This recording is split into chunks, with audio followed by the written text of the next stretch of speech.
এই রাস্তাতে তোমরা দাঁড়িয়ে থাকবে। তীরন্দাজ 50 জন তীরন্দাজ যারা তীর চালাতে পারত, এইরকম সাহাবীদেরকে আল্লাহ রাসূল সাল্লাল্লাহু আলাইহি ওয়াসাল্লাম ওই গিরিপথ আটকে রাখতে বলেছিলেন।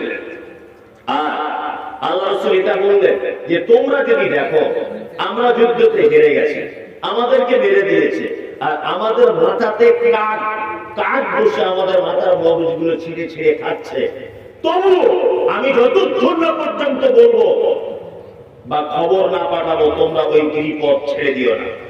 আমি মুমতাজুল ইসলাম ওই গিরিপথ নিজে চোখে দেখে এসেছি 2 মাস আগে।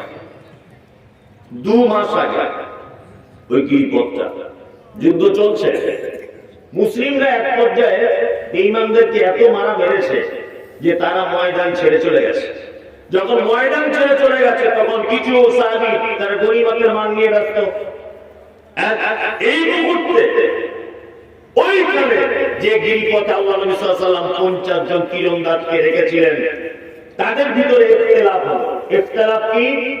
একদম বলছে যে আল্লাহর নবী মানা করেছে গিরিপথ ছেড়ে দিতে, আমরা ছাড়বো না, এখানে দাঁড়াবো, আল্লাহ রাসূল যতক্ষণ না বলবেন ততক্ষণ আমরা ছাড়বো না। আর একজন সাহাবী বলছে না, যুদ্ধ তো শেষ,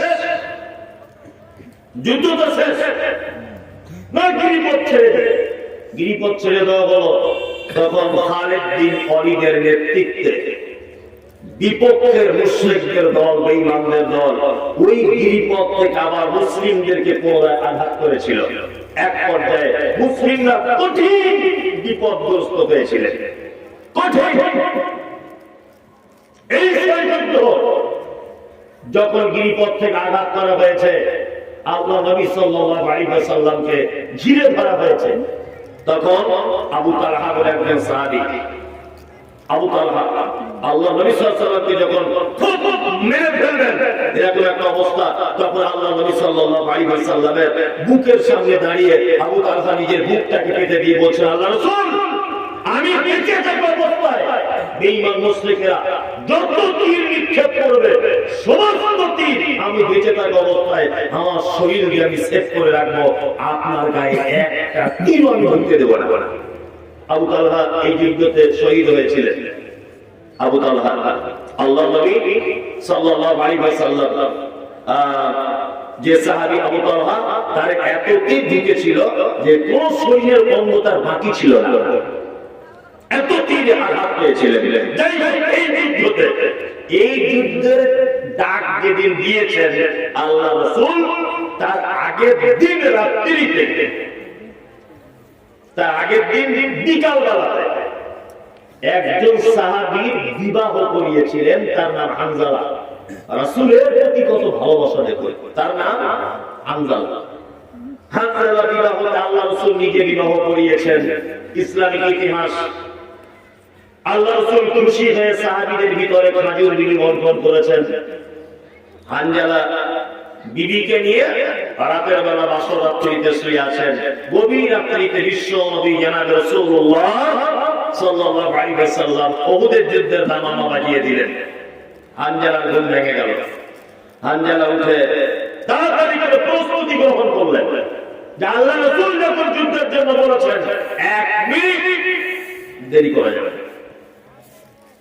হানজালা উঠে চলে গেল যুদ্ধের ময়দানে। যুদ্ধ হচ্ছে, হানজালা রাদিয়াল্লাহু তাআলা আনহু যুদ্ধে শহীদ হয়েছিলেন। আল্লাহ নবী সাল্লাল্লাহু আলাইহি ওয়াসাল্লামের 70 জন সাহাবী শহীদ হয়েছে উহুদের যুদ্ধে। তার ভিতরে আল্লাহ রাসূলের আপন চাচা ছিলেন, নাম হচ্ছে হামজা রাদিয়াল্লাহু তাআলা আনহু। আল্লাহ রাসূলের ইয়াম প্রিয় সাহাবী ছিলেন মুসআব বিন উমাইর। মক্কার সবথেকে, মক্কা মদিনার সবথেকে ধনী লোকের বেটা মুসআব বিন উমাইর এই যুদ্ধে শহীদ হয়েছে। আমি 70 জন সাহাবীর কবর দেখে এলাম। এরকম প্যান্ডেলের মতো বাউন্ডারি দেওয়া আছে, উহুদ পাহাড়ের সাইডে একটা মসজিদ করা হয়েছে। মসজিদের একেবারে ডান দিকে এই এত বড় হবে, যেহেতু আপনাদের প্যান্ডেল এতটা বড় হবে, 70 জন সাহাবী শুয়ে আছেন এরকম একভাবে। একজন সাহাবীর কবরে ইটে নাই, পাথর নাই, চাদর নাই, ফুল নাই, ধূপ নাই, মোমবাতি নাই, কিচ্ছু নাই। ফাঁকা আসমানের তলাতে শুয়ে আছে, শুধু বাউন্ডারি দিয়ে ঘেরা আছে। আর কোন লোক যদি ওখানে গিয়ে বেশি বাড়াবাড়ি করছে, পুলিশ রাখা আছে, পুলিশ বারবার বুঝতে যাদের পাচ্ছে তাদের হাতগুলোকে টেনে নিয়ে কাবার দিকে করে দিয়ে বলছে, কাবার মালিকের কাছে চাপ। এখানে কেউ চাইবে না, ওখানে লেখাই আছে এখানে কোন রকমের চাইবেন না, এদের দেওয়ার কোন ক্ষমতা নেই। আশ্চর্য হয়ে আমি পৃথিবীর দামি মানুষ 70 জন সাহাবী ফাঁকা আসমানের তলাতে শুয়ে আছে, রোদ বৃষ্টি ঝড় শুয়ে আছে। হযরত উসমান নাম শুনেছেন? হযরত উসমান বাকিরুল গারকাত, যে গেট দিয়ে হাদিসে আমরা বার হয়, ঢোকার গেট নয়, বার হওয়া গেটের বাম দিকে হযরত উসমানের কবর, ফাঁকা আসমানের তলাতে। শুধু একটা ছোট্ট পাথর, এরকম ছোট ছোট পাথর দিয়ে মানে চিহ্ন করা আছে যে এটা হযরত উসমানের কবর। চাদর নাই, মোমবাতি নাই, ধূপ নাই, কিচ্ছু নাই। আর আমাদের পশ্চিম বাংলা, বিহার, ঝাড়খণ্ড কিছু গাধা আছে, এই গাধা তার বাপের তার দাদুর কবরে চাদর চড়িয়ে মোমবাতি আর ধূপ দিয়ে এমন ঠাকুরের মতো পূজা করছে, মনে হচ্ছে ওর বাপ ওর দাদু মনে হয় জান্নাতে ঠিকালিয়ে বসে আছে। করছে না? পাঁচা চামড়া তুলে দিতে হবে। হারামখোর। হযরত উসমানের মতো বিশ্ববিখ্যাত মানুষ, হযরত আলীর মতো বিশ্ববিখ্যাত মানুষ, হযরত হামজার মতো বিখ্যাত মানুষ ফাঁকা খামের তলায় শুয়ে আছে, আর ওর বাপের কবরে চাদর চড়িয়ে রেখেছে।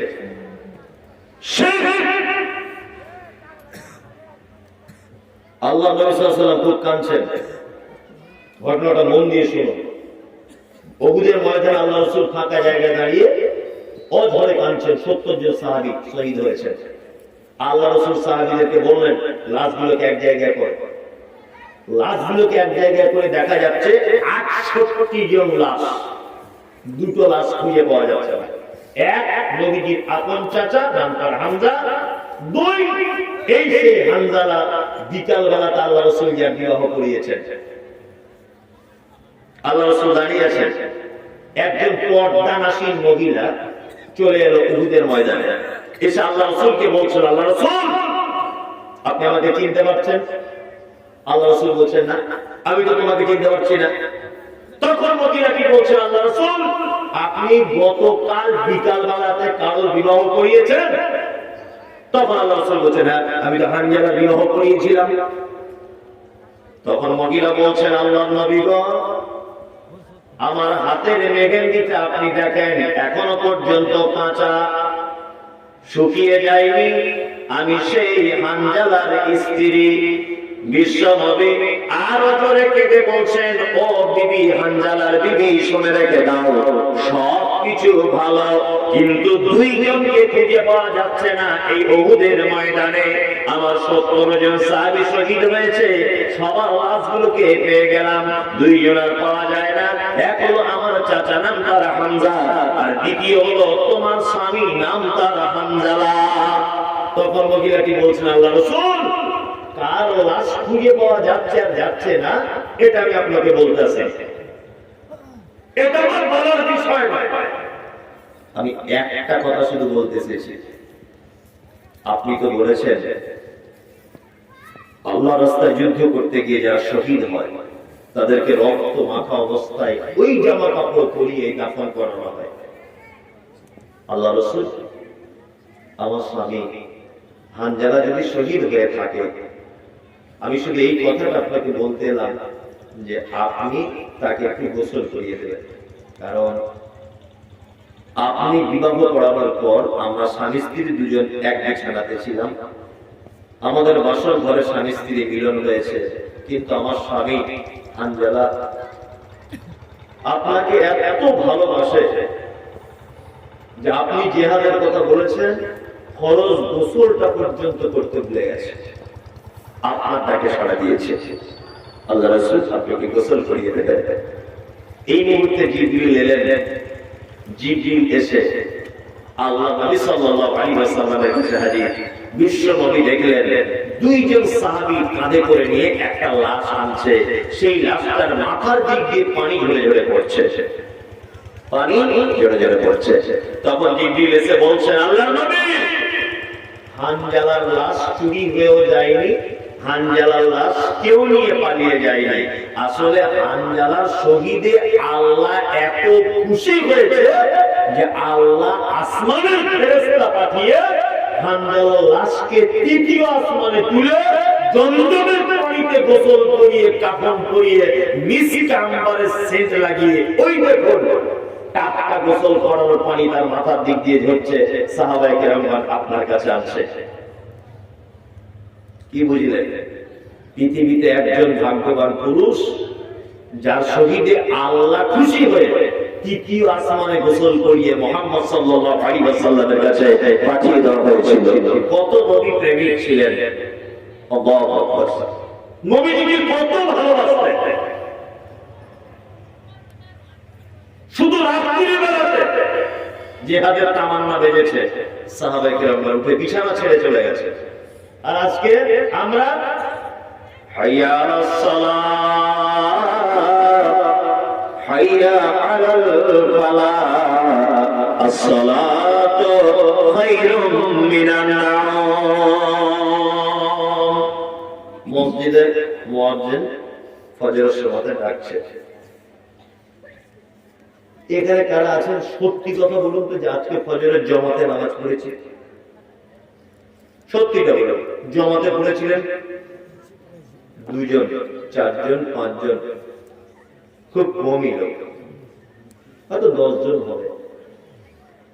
দেখুন সাহাবীদের স্ত্রী মিলন করে যুদ্ধ করতে চলে যাচ্ছে, ভুলে যাচ্ছে। আর আমি আপনি সেই যুদ্ধ নেই, সেই রকম তো জামানা নেই, তারপরেও দুঃখ লাগে। সব জায়গাতে দেখতে পাচ্ছি মসজিদের উন্নতি গল্পে জলসা, মাদ্রাসার উন্নতি গল্পে জলসা, ঈদগার উন্নতি গল্পে জলসা, কবরস্থানের উন্নতি গল্পে জলসা। যখন কিছুই খুঁজে পাচ্ছে না তখন হচ্ছে ইমানের উন্নতি গল্পে,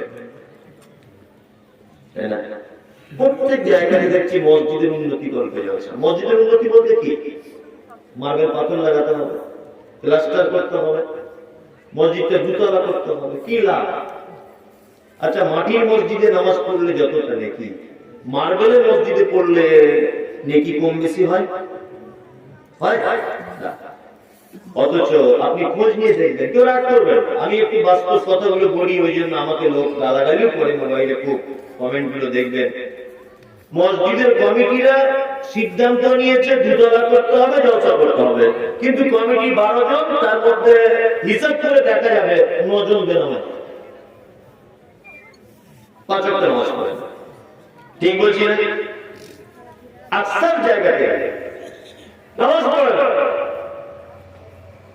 অথচ মসজিদ উন্নতি করতে হবে। আচ্ছা এবার আপনাকে একটা কথা বলি, আপনার বেটির সাথে আমার বেটার বিয়ে লেগেছে, তা আপনার বাড়িতে রান্না বান্না সব কমপ্লিট, আমার বাড়ি থেকেও 20 জন লোক গেছে বিয়ের উদ্দেশ্যে, কিন্তু আমার বেটা বলছে আমি যাবো না। আমার বেটা যার সঙ্গে বিয়ে হচ্ছে ও বলছে আমি যাবো না। আচ্ছা আপনার বাড়িতে আজকে যদি 1000 যদি কুটুম আসে, সব থেকে বড় কুটুম আর মেন কুটুম আছে যে জামাই গেছে, তাই না? তার মানে একটা বিয়ে বাড়িতে জামাই যদি না আসে তাহলে ও কুটুমদের আর কোনো দাম আছে না। মেন সৌন্দর্যটা মেয়ে, বর আর বউ, তাই না? জি। একটা মসজিদ, মার্বেল পাথর বিশাল, ফজরের সময় 3 জন, আসলে জমাতে 4 জন, এতে কি লাভ? এতে কোনো লাভ হবে? কোনো লাভ নেই। অনেক মসজিদে আল্লাহর কসম করে আপনাকে বলছি, আপনি শীতকালে রিপোর্ট নিয়ে দেখুন যে মুয়াজ্জিন আর ইমাম 2 জনে মিলে জামাত করে চলে যাচ্ছে, অথচ গ্রামে 200 পরিবার সবাই ঘুমিয়ে আছে, কেউ আল্লাহ তুমি জাতিকে বাঁচাও, আমিন। আরেকটা কথা বলে রাখছি, শুনে রেখে দেন, আপনি মানে অতক্ষণ পর্যন্ত জান্নাতের মেহমান হতে পারবেন না যতক্ষণ না পর্যন্ত সালাত আদায় না করবেন। কারণ আল্লাহ সুবহানাহু ওয়া তাআলা পবিত্র আল কোরআনে কথা বলেছেন, মান সালাকাকুম ফি সাকার ক্বালু লাম নাকু মিনাল মুসাল্লিন। একজন সাকার নামক জাহান্নামীকে জিজ্ঞাসা করা হচ্ছে, তুমি কেন জাহান্নামে? ও তখন বলবে, আমি শুধুমাত্র সালাত আদায় করিনি এই কারণে।